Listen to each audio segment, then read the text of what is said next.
Hello and welcome to the Empowerment Experiences YouTube channel. I am Rochelle Richard and I am grateful, honored, and blessed to be guiding you into and through finding your power in every moment. It's there. You just have to know where to find it. And I'm here to help you with that. Today, I wanted to talk about empaths and narcissists and how they correlate to the twin flame journey. Recently, I had someone comment on one of my YouTube videos.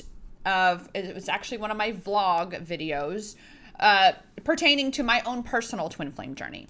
And bless her heart, she came from that socially conditioned space of that's just classic narcissistic behavior, and just from a very negative space.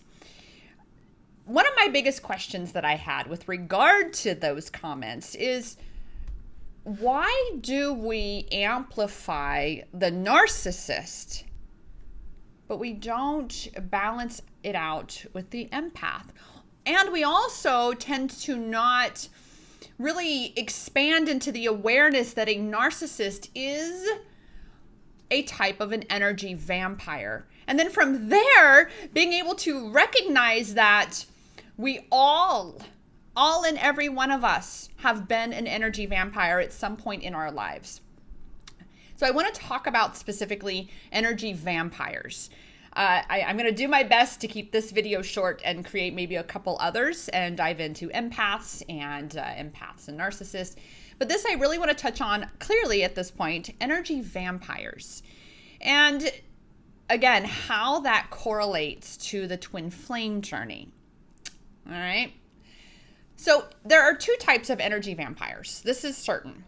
There is an inherent energy vampire and a transient energy vampire. Do you know what those mean?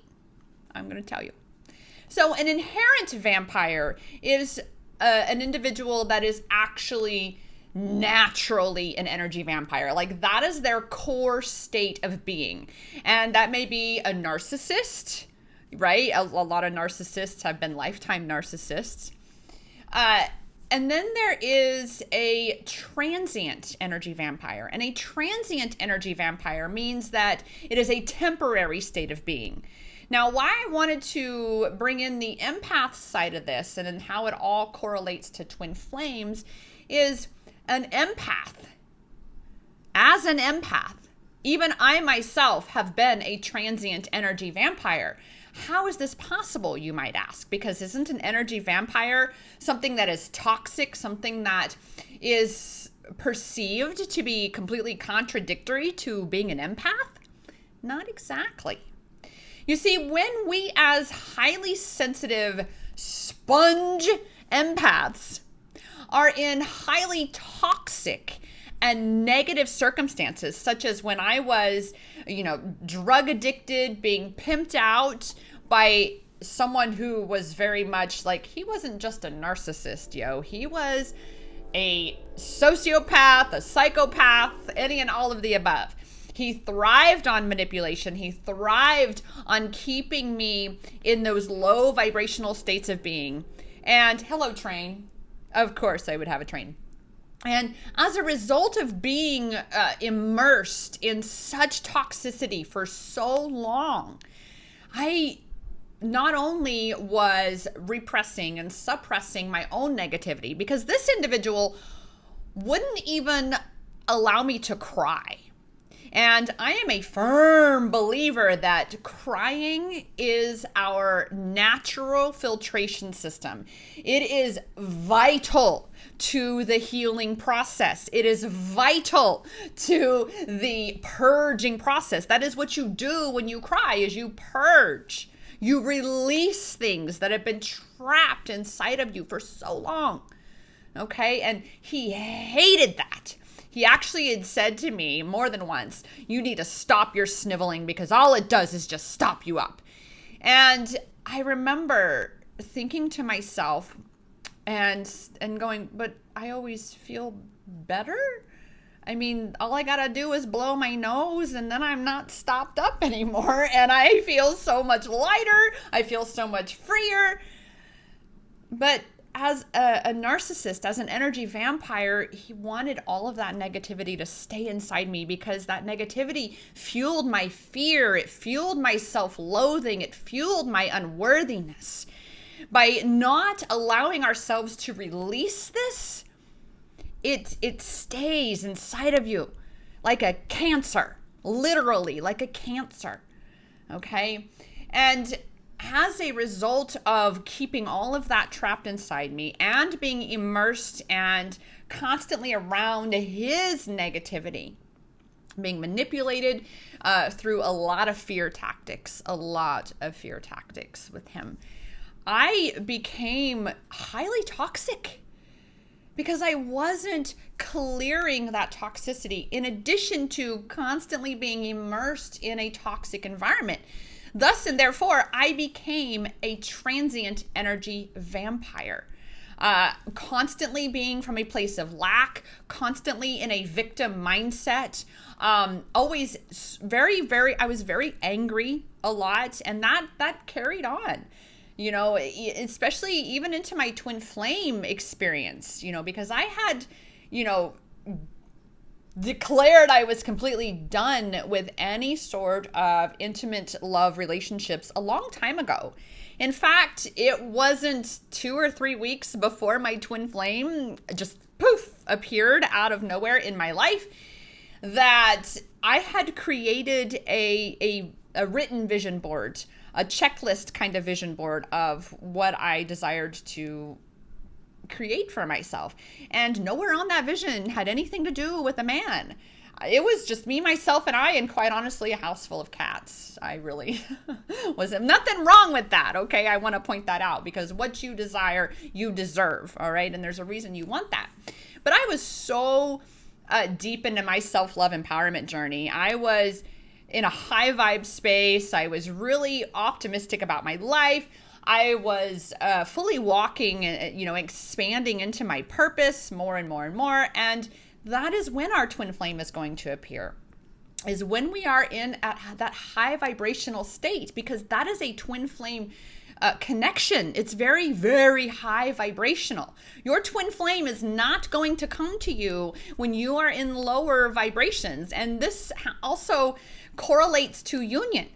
If you are down here in shame, blame, guilt, anger, fear, frustration, self-loathing, unworthiness, you will not be and are not aligned with your twin. You are not aligned with union. You are not aligned with unconditional love. And you've got to be an embodiment of unconditional love and aligned with that in order to really come into union with your twin. So back it up though, Rochelle. Here we go. We had to take that fun little tangent there.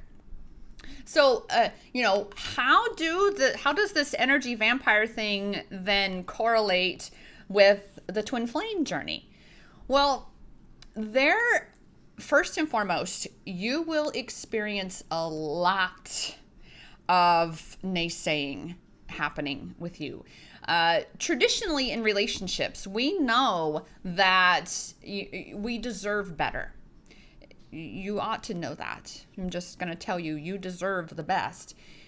And what happens often for us is we go through these really unpleasant relationships that create or cause for us opportunity to discover our worthiness, right? And to say, you know what, you don't treat me well. You are actually a narcissist. You are abusive, because one of my first relationships was very abusive.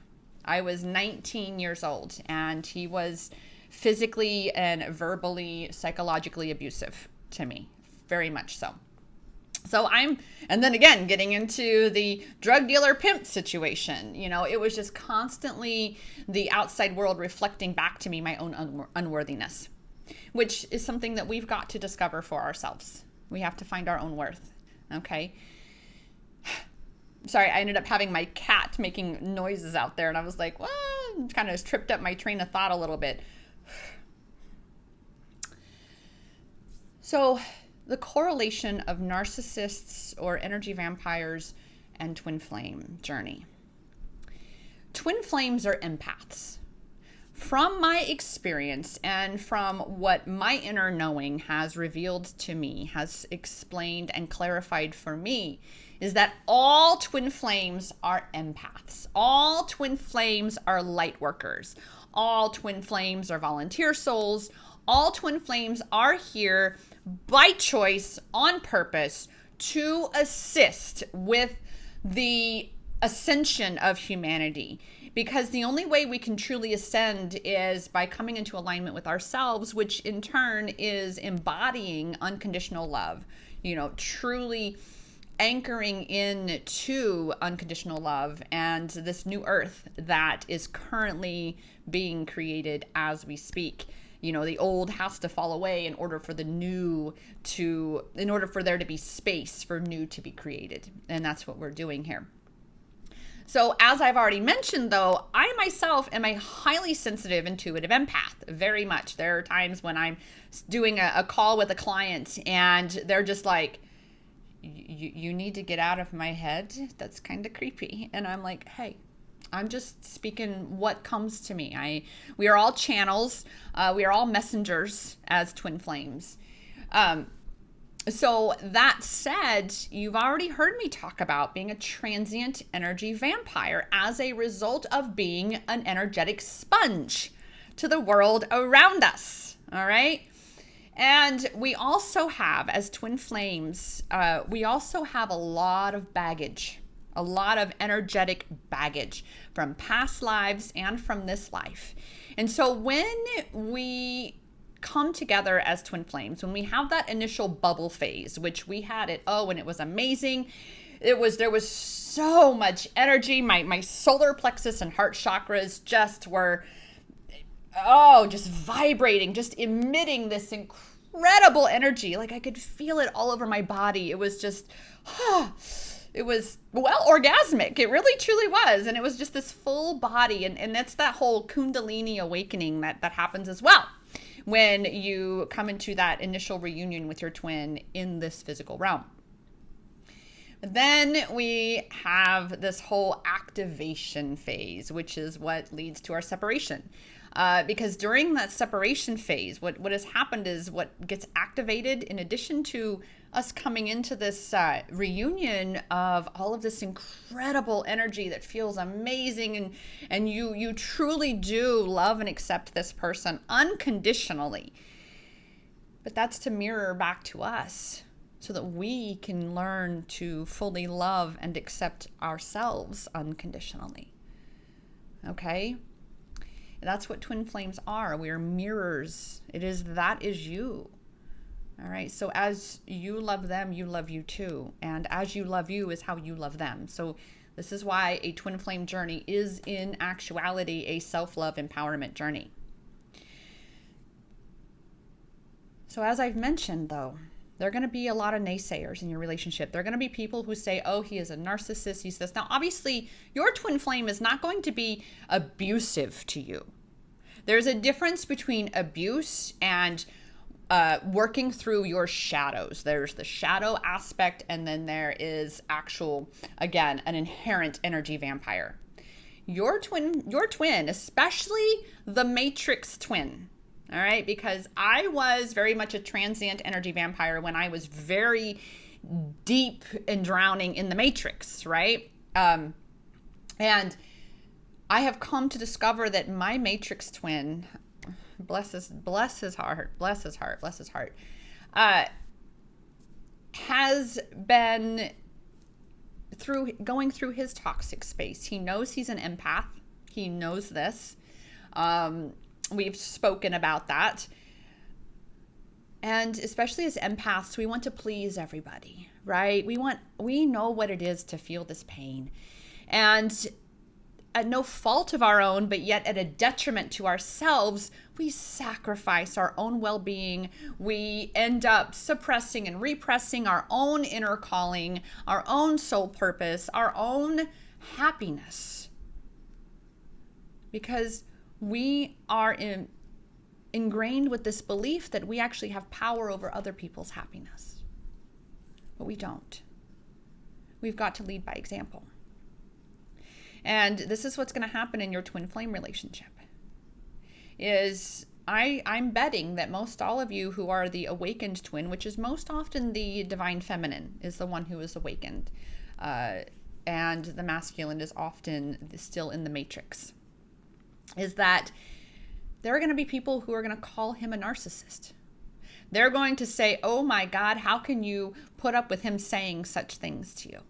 I've had people ask me, what would you say to your clients? And I was like, I love that question, because what I would say is, first and foremost, you need to look at what this is teaching you.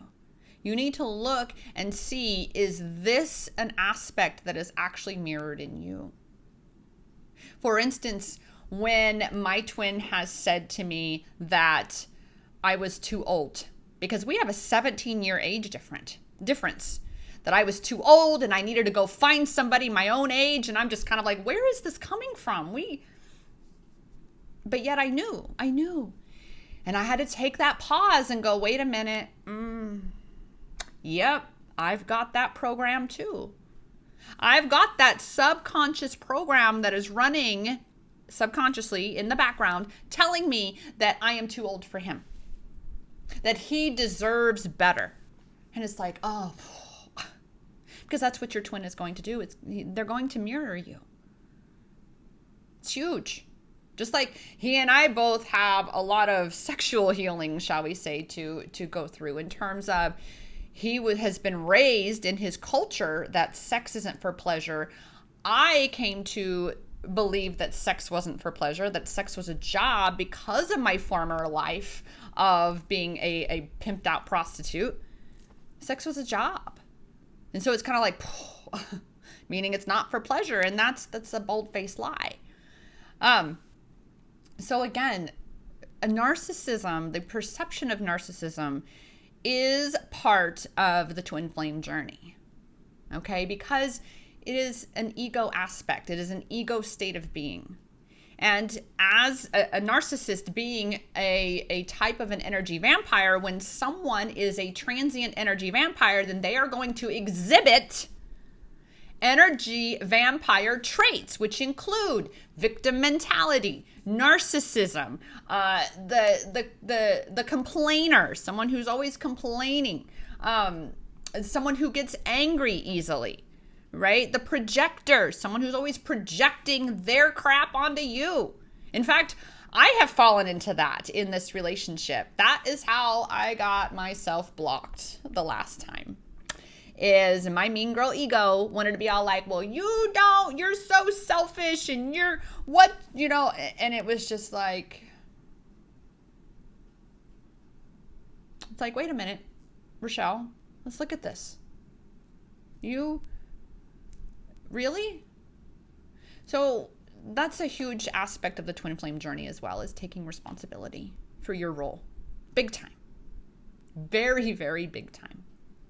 Because until we actually take responsibility for ourselves, for our thoughts, for our emotions, for our energetic state of being, how can you expect yourself to raise your vibration intentionally, to align with union, what you want, what is destined?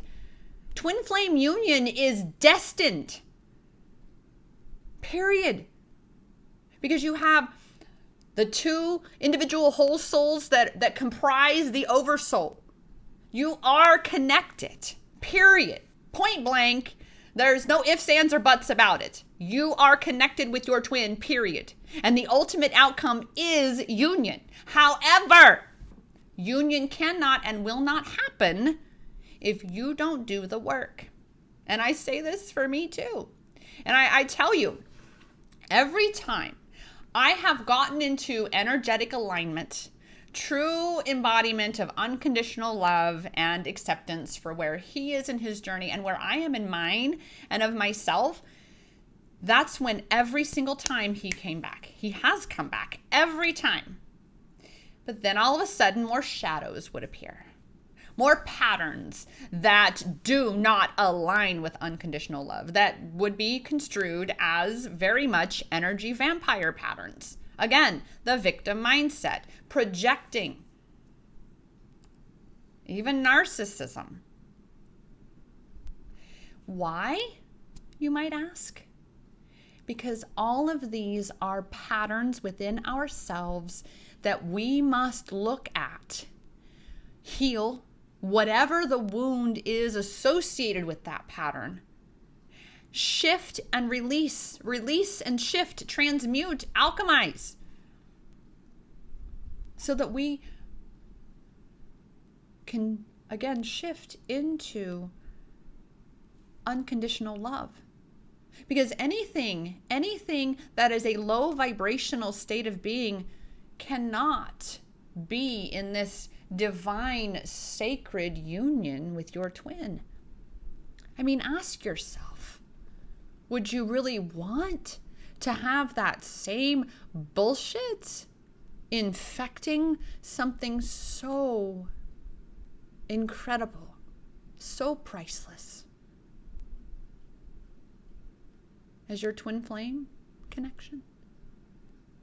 I know for myself, I have definitely taken a lot of time to work on myself in that regard and look at that and say no. And I want you to understand as well, especially for my divine feminines out there,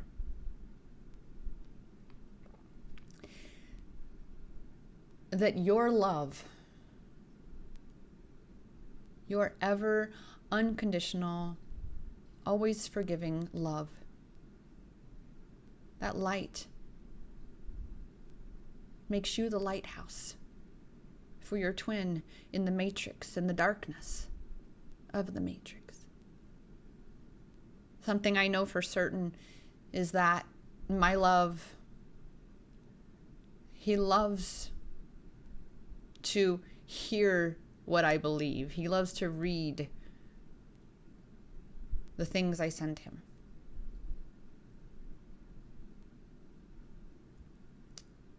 Talking about how I forgive him, that he could never do anything so wrong that would cause me to stop loving him. And as I say that, I remind myself that we are mirrors of our twin, and that as you so love him, you must also love you, or else there is a block between the two of you.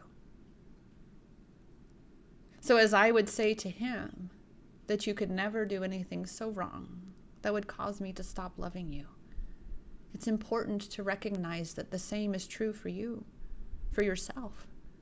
That you yourself really couldn't do anything so wrong that could ever cause your higher self to stop loving you. And that's made me a little emotional here. Because remember, one of the types of energy vampires is the victim. And the victim says, the world is against me. I'm unlovable. I'm horrible. I've made so many mistakes. I don't deserve that. I deserve to suffer. How can you ever expect your twin to come home to you if you don't come home to yourself? Forgive yourself. Learn to love yourself. It is a journey. And you will hear me say over and over again that I know for certain that the twin flame journey is in truth and all actuality a self-love empowerment journey. It is about you finding your power through learning to love that which is yourself. Because remember, you are your twin. Thank you so much for catching this video. I am here for you. I'm always here for you. Check out the description below to see what current offers and opportunities I have through ways that I can further support you. I am here for you. You didn't come to do this alone. And guess what? You're never doing it alone. You just have to let yourself see. So reach out to me. I'm here. Send me a message, inbox me, wherever. You can email me, empowermentexperiences@gmail.com, easy peasy. You can check out things at empowermentexperiences.com, and that's plural, empowerment experiences. Because why? Well, our life, we get to choose. It's either comprised of disempowering experiences as a victim, or we can look at them and see them as empowerment experiences. Like I've said, there is power to be found. You've just got to know where to look for and find it. And I'm here to guide you into and through finding your power in every moment. I'll see you soon. Rochelle Richard, signing off. Namaste.